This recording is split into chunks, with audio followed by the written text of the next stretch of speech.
My moment was the headline of the New York Times after, I guess it was the first or second Republican debate where Trump had gone on CNN and talked about how Megyn Kelly was bleeding Yeah, through her I think it was eyes, the first one. whatever. Okay, I think it was first. Yeah. and I thought, okay, well, whatever. But it was the top headline at the top of the New York Times, and I thought that is so strange. Why is that?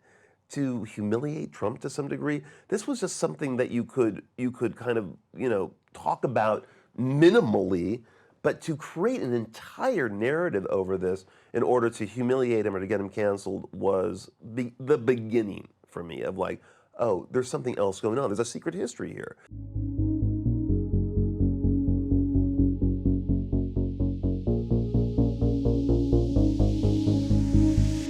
You mentioned cancel culture before, and then I brought up the charges of misogyny Yeah. related to American Psycho. Yeah. So I just read on your Wikipedia, and if it's on Wikipedia, it's got to be true, that you had the deal for American Psycho with Simon and Schuster, but then because what was it, Women of Now, or the Now of Women, or the something, they accused you of being misogynistic, And I got and then was the book dropped? I mean, this is sort of an early version of cancel culture. Oh, it is. Yeah. It was. Clean that story up for me. I got it on Wikipedia. Look, I had a You got deal at Grammy Simon and Elise here. Schuster. A Yeah. big deal at Simon and Yeah. Schuster. I turned the book in. This is a long time ago, in December of 1989. And throughout 1990, the book kind of moved through the usual rungs of the ladder that it does through a publishing house. Getting copy edited, we figure out a cover. Your editor does some basic editing on it. But there were people in the publishing house who were very offended by American Psycho. Usually assistants, young people working in the publishing house. And leaks started happening. Leaks of some of the most violent passages were being sent to the press and certain members of the press. And so suddenly it became a story. And the book hadn't been published yet, but it became a story. And it became more and more controversial the more and more that these notorious scenes were leaked. And of course, out of context, they're horrible. And so anyway, the controversy got louder and louder and louder. And yes, kind of like today in a way, Simon & Schuster collapsed and said, we are not going to publish this book because of the outcry in the media.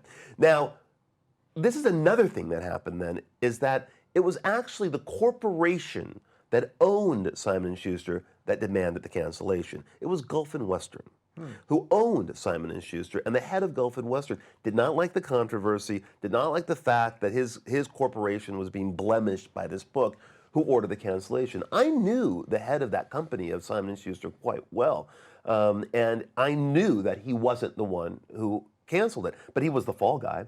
He had to take it. So anyway, that is what happened. It's a happy ending because a better publisher picked up American Psycho and they published it a few months later, and the rest is whatever it is. Right, so it definitely ends happily, and a movie's made and everything And I have to else. say, one thing that's very interesting is that Tammy Bruce was the head of Now, who was the most against American Psycho. She was my nemesis then in 1991, and now That's hilarious. I mean, now she's one of the leading lights, the bright lights on Fox, actually. And so I don't know. I find that kind of ironic in the way that the culture works. I mean, that fits so much of a lot of the stuff that we've talked about privately, because I've only met Tammy Bruce once. It was at a David Horowitz Freedom Center thing, and David Horowitz was a famous lefty, children of communists, Of course. who then became conservative. Yes. And at his conference, he did a thing on sort of the new generation of former lefties that have sort of woken up, and it was me, Tammy Bruce, Candace Owens, and a couple other people. So that's the only time I met her. Yeah. And it's funny, she was opposed to you back then, and know. here you are. That's actually a great segue for a little political stuff. Where are you politically? I mean, I have a sense of kind of where you're at, and everything these days feels sort of amorphous. But You know what? I was never a political person. I just wasn't. Maybe it was because I was privileged to a degree and politics just didn't interest me. Why would they? I was a privileged white kid, and moving from high school into college during the Reagan 80s, everything seemed whatever. I mean, I guess I complained about Reagan mindlessly like all of my other kids in my class, and a lot of people took American Psycho to be a book that was critical of the values of the Reagan 80s. And it was critical of some of the cultural values, certainly about greed and about yuppiedom, But I had no beef with Ronald Reagan. I mean, that wasn't part of what that book was about. Some of his iconography is used in the book, but that was he was just the president during the time that book took place. And then, I was living with someone for a long time who was very invested in politics. I actually ran a couple of gubernatorial campaigns in the 90s, and I got a close-up look to that, and I just hated it. I just hated the whole notion of how it was all played out, and none of it interested me. And it really, and I during the Obama era, everything's fine. I mean, I wasn't really paying attention. Something happened with Trump. Something happened with Trump that I think has happened to all of us to one degree or another. Something was announced. And again, another presidential election cycle is coming up, and I'm kind of following it, but suddenly I'm following it because it's very interesting to me how the media is treating the Donald Trump narrative. Now, I'm talking about a media that I've been following closely for 30 years and trusted somewhat. The New York Times, CNN. New York Times and CNN. All of my life. I read them, and I trusted them, and I believed in them, and it was all, they were, And I began to think that they were missing the story, that they were going off a different path that really wasn't the reality. That wasn't the reality, that there was a new narrative that they were forming. And this began to bother me. And I don't know why. I hear ya. I don't know why. I'm nonpartisan. I never saw myself as I never saw myself really. I think we have this similar trajectory. I think that I was a liberal guy who was gay and was, rightly so. Yeah. Rightly so. It was fine. Never stridently, never far left or whatever, but I believed in the good fight on the liberal side.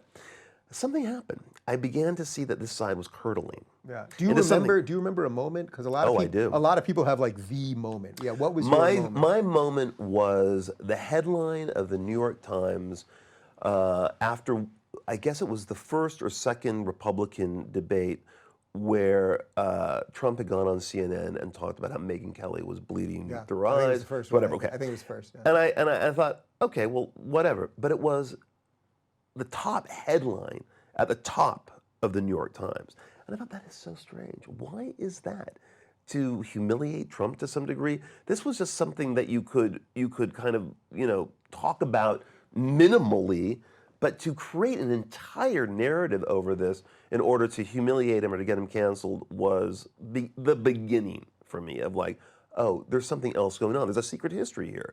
And that is how I began to become somewhat radicalized in a way from who I thought I was to where I ended up being. And again, I have to say I'm not a partisan. I still am someone who is loath to vote. I'm in the majority of this country. And yet, what I've noticed... You didn't go to my dumpy polling station over here, where I'm pretty sure I contracted coronavirus? you weren't there yesterday? No, I was not there, and I'm not going to be there either. What I found so interesting, and really what White, a lot of it is about how I saw the left begin to disintegrate. Yeah. And a part of the aisle that I thought I was on, I thought I was in that side of the theater.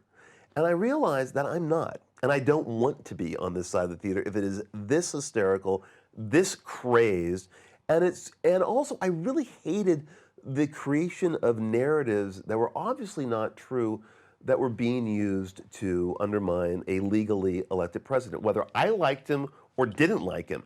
I just thought there was something so distinctly un-American about the way the left was creating their stories that it just began to unnerve me. Yeah. You know what's super interesting about that David Horowitz, who we just mentioned, when I had him in here, he's a huge Trump supporter, and I asked him, do you have a moment when that happened? And he mentioned the Megyn Kelly bleeding line, because he said for him, as someone that was a conservative, but didn't understand the Trump thing, he's like, that moment got it for him because it was basically Trump being like, screw all of you, I play by none of your rules. So that same moment that sort of had you wake up from a media perspective as a lefty, for him as a conservative was like, that was why he loved Trump. But it's so weird because yes, the Trump screw all the rules guy is what everyone loves. That's what everybody loves. Yeah. And it's so interesting that yet on the other side, it's what a lot of people are horrified by, who would normally love Right, that they're supposed to be the in a rebels, person. right? And yet, because it's Trump, and this is the problem with Trump, and I talk about this again in the book, it is about, I really believe it's about an aesthetic.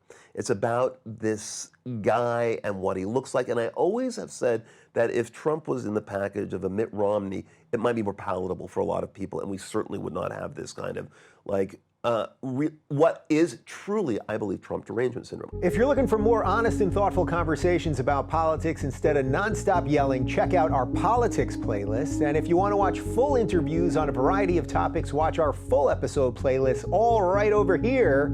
And to get notified of all future videos, be sure to subscribe and click the notification bell.